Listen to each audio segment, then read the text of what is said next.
Seumpama biji sesawi yang ditabur. Shalom, saudara kasih Tuhan, kembali kita belajar tentang kebenaran firman Tuhan pagi ini. Dan kita tetap membahas tentang hidup dalam rencananya. Dan kemarin kita bicara tentang bahwa rencana Tuhan selalu happy ending. Gitu. Jadi sekalipun ada peristiwa yang tidak enak dalam hidup kita tetap mempercayai Tuhan bahwa rencana Tuhan itu selalu happy ending. Di bagian ini kita akan melihat bahwa kita tidak perlu keluar dari rencana Tuhan. Dan kita tetap ada di dalamnya sekalipun dalam kondisi yang paling sulit. Tetapi harapan saya, saudara hari ini tetap sehat dan diberkati Tuhan. Peristiwa yang dikatakan dalam Yeremia 29 ayat 11 ini dikatakan, sebab aku ini mengetahui rancangan-rancangan apa yang ada padamu mengenai kamu, demikianlah firman Tuhan, yaitu rancangan damai sejahtera dan bukan rancangan kecelakaan untuk memberi kepadamu hari depan yang penuh pengharapan. Kalimat ini ditulis atau firman Tuhan ini ditulis dalam kondisi Israel di tempat pembuangan Babel. Jadi dalam kondisi yang tidak enak, tapi itu ditulis oleh Tuhan. Dan seringkali dalam kehidupan kita, apa yang terjadi dalam hidup kita ini adalah keputusan yang Tuhan buat di dalam hidup kita. Keputusan final Tuhan, di mana kita harus ada di situ supaya kita terpulihkan, supaya kita bertobat, supaya kita boleh mengalami apa yang disebut dengan happy ending. Tetapi kalau kita mencoba lari dari permasalahan hidup kita, yang terjadi adalah bukan pemulihan, tetapi kematian.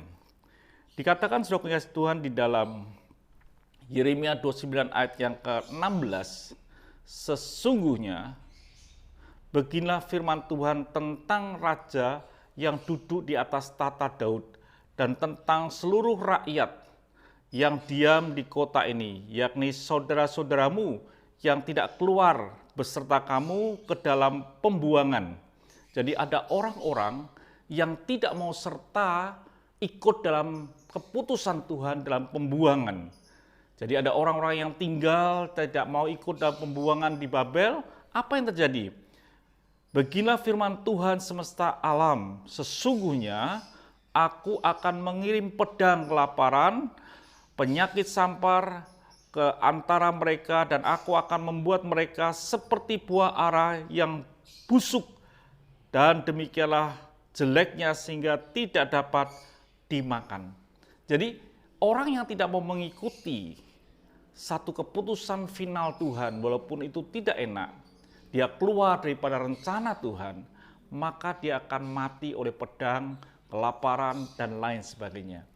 Artinya bahwa di dalam apapun juga hidup kita, bahwa kesulitan yang kita hadapi itu kadang-kadang keputusan final Tuhan yang Tuhan buat dalam hidup kita supaya kita ada di situ, supaya kita boleh sampai pada yang disebut happy ending atau rencana daripada Tuhan.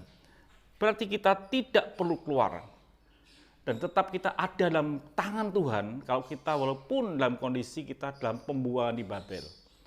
Pernah terjadi pada seorang raja yang namanya Daud, ketika dia mencoba menghitung jumlah tentaranya, dan Alkitab catat itu berdosa di hadapan Tuhan. Lalu apa yang Daud katakan? Daud mengalami peristiwa, dan dia berkata, lalu berkatlah Daud kepada Gad, sangat susah hatiku, biarlah kiranya aku jatuh ke dalam tangan Tuhan, sebab sangat besar kasih sayangnya, tetapi janganlah aku jatuh ke dalam tangan musuh. Keputusan Daud adalah dia jatuh di dalam tangan Tuhan. Walaupun tidak enak, tapi ada dalam tangan Tuhan. Ini yang harusnya terjadi dalam hidup kita. Bahwa kita tetap ada di dalam keputusan final Tuhan, supaya kita boleh sampai pada rencana Tuhan yang sesungguhnya. Tapi kalau kita tidak mau itu, maka kita tidak akan pernah mendapatkan apa yang disebut dengan happy ending atau rencana Tuhan. Jadi peristiwa apa yang sedang terjadi dalam hidupmu itu tidak luput daripada keputusan final Tuhan. Dan kalau itu terjadi, maksud Tuhan supaya kita bertobat dan kita boleh menikmati apa yang disebut dengan rencana Tuhan, hidup dengan damai sejahtera, penuh dengan pengharapan.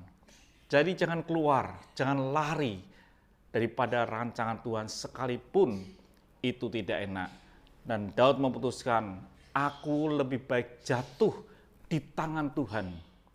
Karena apa? Dikatakan dalam firman Tuhan, saudaraku kasih Tuhan, di tangan Tuhan itu sebab sangat besar kasih sayangnya, tetapi janganlah aku jatuh ke dalam tangan manusia. Walaupun tidak enak, kalau itu ada dalam tangan Tuhan, tetap ada kasih setianya, kasih sayangnya. Jadi saudaraku kasih Tuhan, janganlah kita lari, walaupun posisi itu tidak enak. Tetaplah diam di dalam Tuhan, karena di dalam Tuhan ada kasih sayangnya.